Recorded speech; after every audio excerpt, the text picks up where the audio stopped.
오늘은 교회력의 첫 시작인 대림절 첫 번째 주일입니다. 4주간의 대림절을 지키면서 주님의 다시 오심을 또 경건하게 기다리는 시간이 되시기를 바랍니다. 대림절은 그리스도의 오심을 뜻하며 그리스도의 강림을 기다리는 절기입니다. 교회 역사 안에서 오랫동안 지켜온 이 대림절은 12세기경부터 그리스도의 강림이 더 넓은 의미로 해석되기 시작했습니다. 그리스도의 강림은 과거에서 베들레헴에서 탄생하신 이 역사적인 사건, 아기 예수께서 이 땅에 오신 사건을 구약의 성도들은 기다렸죠. 메시아를 기다렸죠. 그래서 우리는 이제 성탄절로 우리는 지키고 있는데, 오늘 우리 현재 성도들은 우리 주께서 다시 부활 승천하셔서 다시 오시겠다 약속하셨기 때문에 다시 오실 예수님을 우리는 기다리고 있습니다. 마지막 심판날에 심판주로 다시 오실 사건으로 우리는 대림절을 해석하게 되어집니다.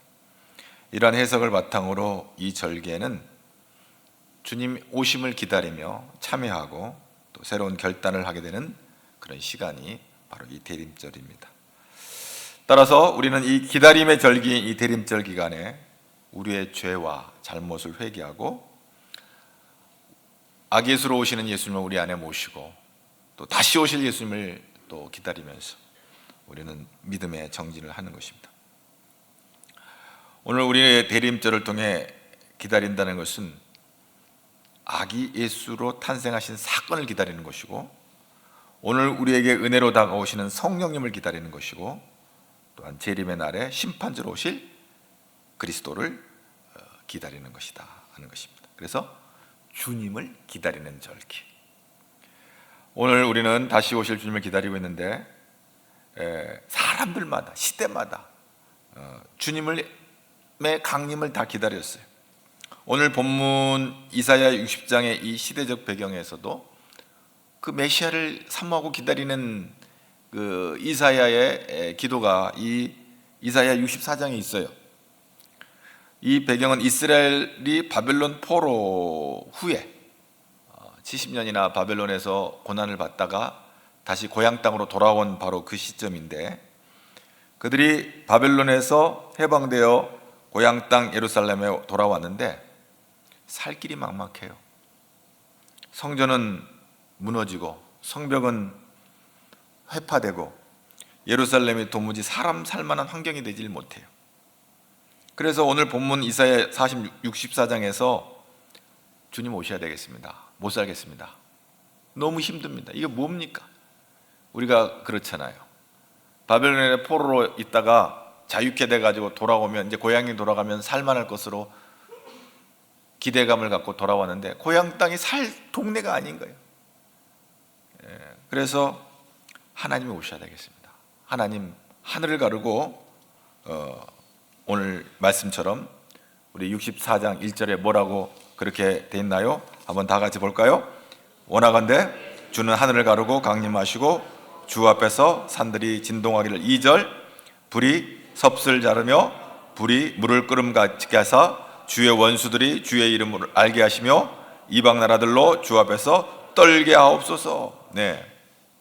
그리고 3절까지 이양해 보겠습니다. 주께서 강림하사 우리가 생각하지 못한 두려운 일을 행하시던 그때에 산들이 주 앞에서 진동하여 싸우니. 자, 오늘 이 말씀 속에서 하나님의 현현, 하나님의 등장은 마치 산이 흔들리고, 여기 보니까 하늘을 가르고 강림하고, 이런 표현들이 굉장히 위험과 두려움이 지금 있어요. 구약시대 하늘에 하나님이 임하시는 이런 장면들은 출애굽 19장 18절에 봐도 불 가운데 막 산이 진동하는 그런 놀라운 위험과 두려움이 나타납니다. 그래서 출애굽기 19장 18절에도 시내산에 연기가 자욱하여 여호와께서 불 가운데로 그가 강림하심이라 온 산이 크게 진동한다, 이렇게 표현되어 있어요. 자, 그래서 오늘 기도도 이사야가 딱 한마디 기도를 하는 거예요. 하늘을 가르고 강림하소서. 오셔야 됩니다. 지금 오십시오. 이런 기도를 드리는 거죠. 이 하늘을 가르고 강림하소서라고 하는 이 기도는 독일 교회가 1666년부터 예수님의 임재를 기다릴 때마다 이 본문에 나타난 이 하늘을 가르고 강림하소서 이 기도문을 가지고 지금 거의 400년 동안 기도를 하고 있어요. 성전이 파괴되고 바벨론 포로로 잡혀갔는데 돌아보니 다 허물어지고 이제 살 소망이 없어요. 그러니까 하나님이 오셔야 돼요. 오셔야 우리가 살 수 있어요. 그러니까 오세요. 그런 기도죠. 한마디로 오시면 다 해결됩니다. 하늘 가르시고 강림하소서. 아주 이 짧은 기도지만 이렇게 간절한 기도가 있는 거예요. 이 64장 들어오기 전에 시편 이사야 63편 18절에 보면 주의 거룩한 백성이 땅을 차지한 지 오래지 아니하여서 우리 원수가 주의 성소를 유린했다. 배경이 그래요. 자, 포로 생활에 돌아보니 성전 재건할 돈도 없고 또 핍절하게 그들이 아주 궁핍한 삶을 사는 거예요. 포로로 돌아와서 또 돌아온 사람과 남아있던 사람들과의 갈등이 있어요. 이게 지금 2500년 전 얘기인데 지금 이스라엘의 가자 지구에 하마스와 이스라엘 정통 유대인들과의 지금 충돌이 있잖아요. 이건 2500년부터 하여튼 팔레스틴의 원주민들과의 이 대결, 이 갈등은 2500년 전에도 있었어요. 그리고 살 집도 제대로 없는 그런 상황 가운데 오늘 11절에 뭐라고 표현되는지 이사야 64장 11절을 한번 봅니다. 우리 조상들은 주를 찬송하던 우리의 거룩하고 아름다운 성전이 불에 탔으며 우리가 즐거워한 것이 다 황폐. 이런 절망적인 상황이라는 거죠. 그리고 가장 아픈 거는 성전은 무너지고 성벽은 다 회파됐을지라도 가장 가슴 아픈 거는 12절 말씀이에요. 12절에 뭐라고 되는지 또 봅시다. 시작. 여호와여 이리 이러하거늘 주께서 아직도 가만히 계시려 하시나이까. 주께서 아직도 잠잠하시 우리에게 심한 괴로움을 받게 하시리. 여호와여 일이 이러하거늘 지금 상황이 이런데 왜 하나님 가만히 계세요? 답답합니다. 주께서 아직도 가만히 계시려 하시나이까. 왜 하나님은 아무 말씀 안 하고 계세요? 너무 힘들어요. 괴로워요. 죽겠어요. 이사야 기도를 통해서 이런 기도가 올려지는 거예요. 한마디로 포로에서 돌아온 이 사회가 엉망이에요. 또 새로운 어떤 그 질서가 생기지 않아서 안절부절 우왕좌왕 하는 이런 상황께 하나님 앞에 이사야는 기도하는 거예요. 하늘을 가르고 강림하소서. 하나님께서 하늘을 가르고 강림하시면 모든 문제가 일시에 순식간에 해결될 것이라는 것이죠. 하나님께서 하늘을 가르고 강림하시면 우리가 이제 살겠습니다 하는 간절함이 일어나는 거예요. 그래서 오늘 이사야 64장 3절 그러한 생각 가운데 다시 한번 보겠습니다. 주께서 강림하사 우리가 생각하지 못한 두려운 일을 행하시던 그때에 산들이 주 앞에서 진동하였어. 하나님이 임하시면요 놀라운 일이 생기는 거예요. 이스라엘 백성들이 애굽에서 나올 때 이제 홍해까지 이렇게 그들이 진행하고 있었는데 이제 홍해만 건너면 가나안 땅으로 이제 들어갈 계획이었죠. 그때 바로 왕이 군사를 이끌고 이스라엘 백성들을 다시 잡으려고 쫓아오고 있는 거예요. 그래서 진퇴양난이 된 거예요. 앞에는 바다가 홍해가 바다가 있고 뒤에는 애굽의 바로의 군사가 이스라엘 백성들을 지금 붙잡으러 달려오니까 진퇴양난이야. 그러니까 이스라엘 백성들의 진영에 소요가 일어났어요. 야, 이거 어떡하나, 우리 여기서 죽게 됐네. 그러니까 그 원망이 어디에게 하냐면 아유, 저 모세를 따라오다가 우리가 여기 다 죽겠다 하고 모세에게 모든 원망이 가는 거예요. 그때 모세가 이런 기도를 해요. 출애굽기 14장에서 13절에 하나님 앞에 기도하면서 모세가 백성들에게 이렇게 말합니다. 모세가 백성에게 이르되 너희는 두려워 말고 가만히 서서 여호와께서 오늘날 너희를 위하여 행하시는 구원을 보라. 너희가 오늘 본 애굽 사람들은 또다시 영원히 보지 못하리라. 여호와께서 너희를 위해서 싸우시리니 너희는 가만히 있을지어다. 하나님께서 이스라엘 백성들을 위해서 대신 싸울 거라고 모세가 담대하게 선포를 하는 거예요. 그래서 하나님께서 우리 가운데 임하시면 우리가 생각지도 못하는 놀라운 일이 일어날 거라는 그런 기대를 갖고 모세가 그렇게 선포를 했어요. 그래서 어떤 일이 벌어졌어요? 홍해가 갈라졌어요. 할렐루야. 놀라는 사람이 한 사람도 없는 거예요. 왜? 그 홍해 갈라지는 것이 나와 뭔 상관이 있어? 만약에 우리가 그런 상황 가운데 있었을 때 뒤에 바로의 군사들이 우리를 치려올 때 우리의 생명이 경각에 달려있다고 하면은 할렐루야 하겠지만, 지금 오늘 이 시간에 우리가 이 말씀을 줄 때 감정이입이 안 되는 거예요. 우리가 그 당시 아주 급박 같은 상황과 감정이입이 안 되니까 갈라졌나 보구나. 근데 이런 건 있겠죠. 우리 아들, 딸이 학교에 입학을 했다든지, 자기 남편이 무슨 승진을 했다든지, 심지어는 로또가 당첨이 됐다든지, 할렐루야! 이러겠죠. 그런 거 아닌 거 난 뭔 상관 있어? 로또 얘기가 나오니까 옛날 한 10몇 년 됐는데요, 어느 성도가 얼마나 답답했으면 로또를 사가지고 와서 저한테 와서 기도를 해달라고 그러는 거예요. 그래서 그 로또를 사가지고 와서 기도를 해달라는 것은 뭐예요?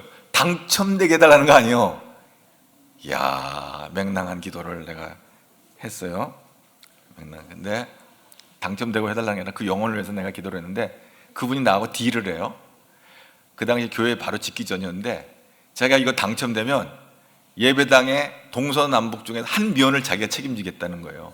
다 책임지겠다는 게 아니고 한 면을, 동서남북 쪽에 한 면의 벽돌을 책임지겠대요. 참 가상하다. 마음은 참 가상하다 생각해서 안타까우니까 그런 말도 있겠지만, 그래가지고 어찌 됐나 봤더니 5만 원짜리 당첨됐어요.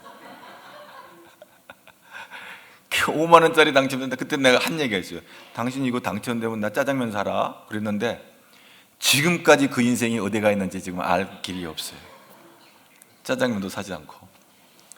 자, 그런 일 정도 있어야 여러분 최소한 5만 원짜리 로또 복권이라 돼야 당첨돼야 할렐루야 하겠지만, 홍해 갈라지는 거는 나와 상관없는 거예요. 그런데 엄청난 일인 거예요. 200만 명의 이스라엘 백성들이 나왔는 바로 애굽에서 탈출해서 나왔는데, 단 한 사람도 홍해가 갈라지리라고 예상했던 사람 한 사람도 없는 거예요.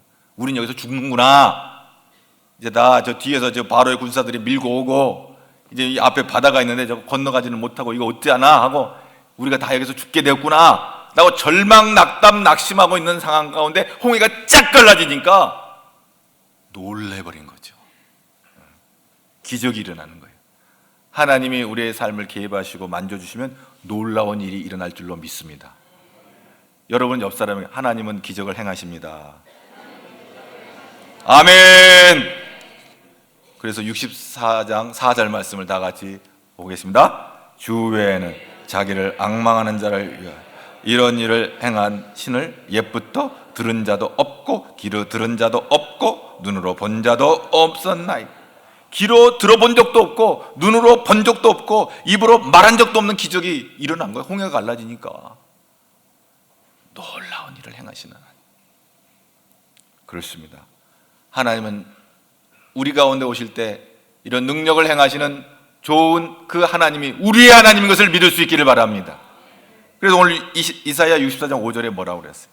주께서 기쁘게 공의를 행하는 자와 주의 길에서 주를 기억하는 자를 선대하시거늘 우리가 범죄함으로 주께서 진노하셨사오며 이 현상이 이미 오래되었사오나 우리가 어찌 구원을 얻을 수 있으리까. 주께서 기쁘게 공의를 행하는 자와 주의 길에서 주를 기억하는 자를 어떻게 하신다? 선대. 이 선대라는 말은 뭐냐면요, 은혜를 주신다는 말이에요. 은혜를 주신다. 우리가 할 일이 있고 하나님께서 해 주실 일이 있는데, 하나님이 하실 일은 선대하여 주신다는 거예요. 우리가 하나님의 뜻대로 하나님을 섬겨 나가면 하나님은 하늘을 가르시고 강림하셔서 은혜를 주시는 거예요. 이 하나님이 우리에게 오신다는 사실 자체가 은혜인 줄로 믿습니다. 우리가 이제 성탄을, 아기 예수께서 이 땅에 오신 성탄절을 이렇게 기다리면서 이 대림절을 우리가 지키는데 이게 은혜예요. 은혜의 사건이에요. 하나님께서 우리에게 오셨을 때 왜 오셨는가? 아기 예수가 왜 우리에게 오시는가? 우리를 구원하시기 위해서 오시는 줄로 믿습니다. 신명기 33장에 보면 1절에 2절에 모세가 이래요. 하나님의 사람 모세가 죽기 전에 이스라엘 자손을 위하여 축복함이 이러하니라. 모세가 축복을 해요. 그가 일렀으되 여호와께서 시내산에서 오시고 세일산에서 일어나시고 바란산에서 비추시고 1만 성도 가운데 강림하셨고 그의 오른손에는 그들을 위해 번쩍이는 불이 있도다. 하나님의 은혜예요. 우리에게 왜 오시나? 하나님 우리를 지키시고 보호하시고 인도하시고 구원하시기 위해서 하나님이 오시는 줄로 믿습니다. 이게 은혜예요. 그래서 우리가 그 주님을 붙잡고 사는 것이 또한 은혜예요. 오늘 아기 예수를 우리 가운데 모실 때 놀라운 이 구원의 복이 임하게 되는 줄로 믿습니다. 미국에서 흑인으로서 130살을 산 사람이 있어요. 찰스 스미스라는 분이에요. 과거 이제 미국이 아프리카에서 흑인들을 데려다가 종 부리듯 했잖아요. 근데 이분이 직업이 종으로 살다가 130년을 마감했는데 평생 종으로 살았죠. 근데 죽게 됐을 때 임종 예배를 드리는데 그때 목사님의 손을 꼭 붙잡고 눈물을 글썽거리면서 이런 말을 했어요. 마지막 죽는 순간이에요. 이 흑인이 나는 평생 종살이 하며 살았습니다. 그런데 예수님이 늘 내 옆에 계셔 주셨기에 이 험한 세월을 이길 수 있었습니다. 나는 주님이 늘 내 옆에 계셨기에 울어야 할 때도 웃을 수 있었습니다. 나는 평생 섬김을 받지 않고 섬기기만 한 것을 감사드립니다. 평생 모욕을 당하기만 하였지 모욕을 준 적이 없습니다. 매를 맞을 때가 있었지만 누구를 때린 적이 없었습니다. 공격을 받았지 공격을 한 적이 없습니다. 이렇게 예수님처럼 살다 간 것을 주님께 감사합니다 하고 목사님의 손을 꽉 잡고 운명을 했어요. 그리고 세상을 떠났어요. 이 사람은 비록 종이었지만 예수님을 모시고 살았기 때문에 그 험악한 종살이도 하나님께 감사하고 천국 가는 줄로 믿습니다. 오늘 이스라엘 유다 백성들이 다시 고향 땅으로 돌아왔지만 너무 삶의 환경과 조건은 너무 힘든 거예요. 너무 고통스러워. 하여튼 하나님이 뭔가 역사를 이루어 주셔야 되겠다. 그러니까 이사야가 기도를 해서 빨리 오셔서 우리를 좀 어떻게 해달라고 이렇게 기도를 하는 것이죠. 여러분, 우리가 인생 살다 보면 크고 작은 어려움이 있어요. 그러나 그럼에도 불구하고 예수의 손을 꽉 붙잡고 나아가는 믿음의 사람들이 되기를 축복합니다. 우리 이사야 64장 9절 말씀을 또 한번 볼까요? 여호와여 너무 분노하지 마시오며 죄악을 영원히 기억하지 마시고 구하오니 보시옵소서 보시옵소서. 우리는 다 주의 날 좀 봐주세요. 두 번 반복해. 보시옵소서 보시옵소서. 내가 지금 어떻게 어려운지 주님 좀 봐주세요. 그런 간절함이 묻어있는 기도예요. 죄악을 영원히 기억하지 마시고, 내 죄는 영원한 지옥불에 들어갈 수밖에 없지만 기억하지 마시고 용서해달라는 것이고 나를 봐달라는 거죠. 보시옵소서 보시옵소서. 우리는 다 주의 백성입니다. 살려주세요 하는 얘기. 너무너무 힘들고 고통스러운 이 환경 하나님 보시고 오셔서 우리를 살려달라고 이렇게 간절한 기도가 있는 것입니다. 한 번만 봐주시면 문제가 해결될 것이라는 이런 소망이 있는 절규입니다. 이스라엘 백성들이 사실 애굽에서 400년간 종살이 하다가 이제 모세의 인도함을 받고 광야로 나왔잖아요. 수많은 문제가 있었어요. 그때마다 이제 모세를 통해서 이 이스라엘 백성들이 하나님의 은혜를 입었어요. 그래서 출애굽기 20장 20절에 보면 모세가 백성에게 이르되 두려워하지 말라. 하나님이 임하심은 너희를 시험하고 너희로 경외하려 범죄하지 않게 하려 하심이라. 하나님께서 우리에게 오셔서 우리를 복주시고 또 우리를 인도해 주시기 위해서 오신다고 담대하게 모세는 선포하면서 이스라엘 백성들이 이끌고 가나안 입구까지 그들을 인도하여 간 것입니다. 자, 그래서 오늘 이제 이사야 64장 8절 말씀을 또 한번 봅니다. 그러나 여호와여, 이제 주는 우리 아버지시니 우리는 주는 통일장이시니 우리는 다 주의 손으로 지으신 것. 여기서 아주 중요해요. 주님이 아버지다. 여기 보면 이 주는 뭐가 래? 토기장이. 우리는 뭐예요? 진흙. 그 찬양 가운데도 그런 찬양에서 주는 토기장이 나는 진흙. 그래서 주께서 우리를 만지시는 거예요. 만들어 주시는 거예요. 할렐루야. 그래서 우리 인생을 만져서 하나님이 기뻐하시는 영광의 도구로, 의의 도구로 우리를 만져주시는 거예요. 그 만지시면서 사는 거예요. 그분이 우리의 아버지. 우리가 인생 살아가면서 가장 중요한 지식이 뭐냐?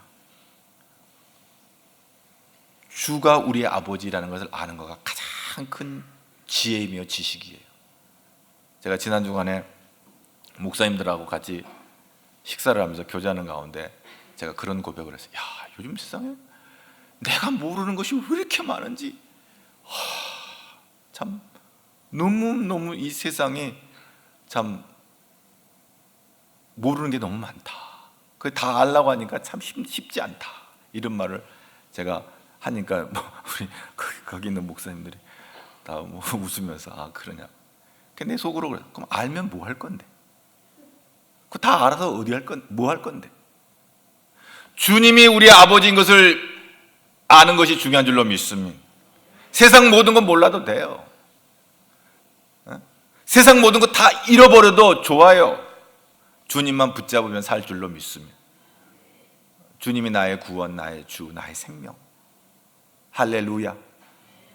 뭘 그렇게 많이 알라고 할 것이 없다니. 근데 사실 요즘 호기심 천국이라 알고 싶은 것도 많긴 하지만 그거 몰라도 돼요. 우리 주님이 우리 아버지시고 창조주시고 그분이 만져주시면 살고, 할렐루야. 그렇습니다. 그래서 오늘 이스라엘 백성들이 간절하게 하나님 앞에 오늘 기도하는 거예요. 이사야 64장 9절 말씀 다 같이 봅니다. 또 여호와여, 너무 분노하지 마. 저걸 영원히 구하오니 보시옵소서. 보시옵소서. 우리는 다 주의 복. 하나님께서 책임져 주실 줄로 믿습니다.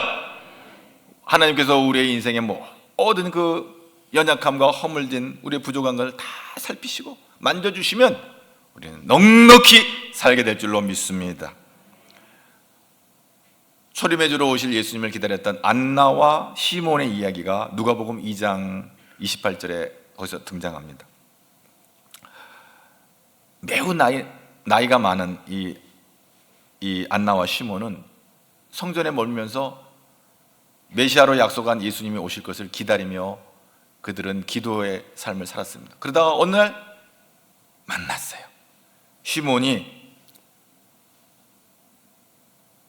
아기 예수의 결례를 지키기 위해서 그 요셉과 마리아가 아기 예수를 안고 성전 안으로 들어올 때 그때 만났어요. 그때 놀랍게도 성령께서 이 안나와 시몬에게 임함으로 메시아인 것을, 아기 예수를 보면서 주께서 보내신 메시아인 것을 깨닫고 찬송을 부르는 장면이 나와요.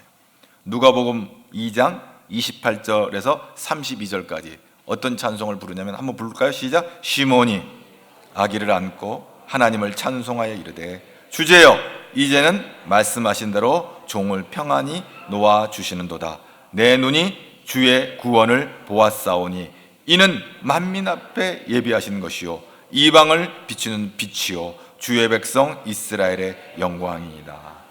그렇습니다. 안나와 시몬이 아기 예수를 성전에서 만남으로 놀라운 은혜를 입게 된 것이죠. 사실 예수님께서는 베들레헴 마구간에 초라한 모습으로 십자가를 지시기 위해서 이 땅에 오셨지만 그 오심을 기다리고 사모했던 이 시몬은 예수님을 만나게 된 것이죠. 놀라운 일이 아닐 수가 없습니다. 여러분, 오늘 우리는 이제 다시 오실 예수님을 기다리면서 그분을 오심을 우리가 사모하고 지금 대림절 절기를 지나가는 가운데에서 주님, 내게 오시옵소서, 나를 만져주시옵소서, 나를 붙잡아 주시옵소서 소망하고 기도할 때 주께서 우리에게 오실 줄로 믿습니다. 어떤 분이 그런 말을 하더라고요. 세상에 불행은 노크 없이 오지만, 노크 없이 온다는 거예요. 불행은 문 두들기지도 않고. 근데 예수님은 말해요. 내가 문 밖에 서서 두드리노니 누구든지 내 음성을 듣고 문을 열면 내가 그에로 들어가 그로 더불어 먹고 그는 나로 더불어 먹으리라. 아멘. 오늘 우리 가운데 오시는 예수님을 모시고 우리가 주님과 동행하는 그런 믿음의 삶을 살아가는 저와 여러분 되기를 주의 이름으로 축복합니다. 오늘 대림절 첫 번째 주일을 맞이해서 오늘 이사야 본문에 이스라엘 백성들이 주여 하늘을 가르고 강이 맞서고 간절히 기도했던 것처럼 오늘 우리는 이 시대에 2500년 지난 오늘 이 시대 재림의 주로 오실 그 주님을 사모하면서, 물론 성탄의 기쁨을 함께 나누며 다시 오실 주님을 소망하면서 기다리는 저와 여러분 되길 바랍니다. 우리가 이 세상 떠나기 전에 예수님 오실 수도 있을 것이고, 아니면 우리가 이 세상 떠난 다음에 예수님 오실 때는 만약에 심판대 앞에 대기실에 가 있겠죠? 심판받기 위해서. 그 정황은 어떨지는 몰라요. 그러나 우리가 예수님을 잘 영접하고 마지막 심판대 앞에서도 하늘나라 생명책에 우리의 기록되어서 영원한 영생 복락을 누리는 믿음의 아들 딸들 되기를 주의 이름으로 축복합니다. 이 성탄의 기쁨이 저와 여러분과 함께하기를 축복합니다. 하나님 아버지 감사합니다. 오늘 이 아침에 우리를 불러주셔서 주의 집으로 인도해 주시고 대림절 첫 번째 주일 아기 예수로 이 땅에 오심을, 성탄을 우리가 기억하고 기념하며 기다리게 하심을 감사합니다. 또 다시 오실 예수님을 우리는 기다리면서 이 대림절을 지나갑니다. 주여 오셔서 우리를 살려주시고 구원하여 주시고 지켜주시고 보호하여 주시고 안보하여 주시고 길 열어 주시옵소서. 예수님 이름으로 기도하옵나이다.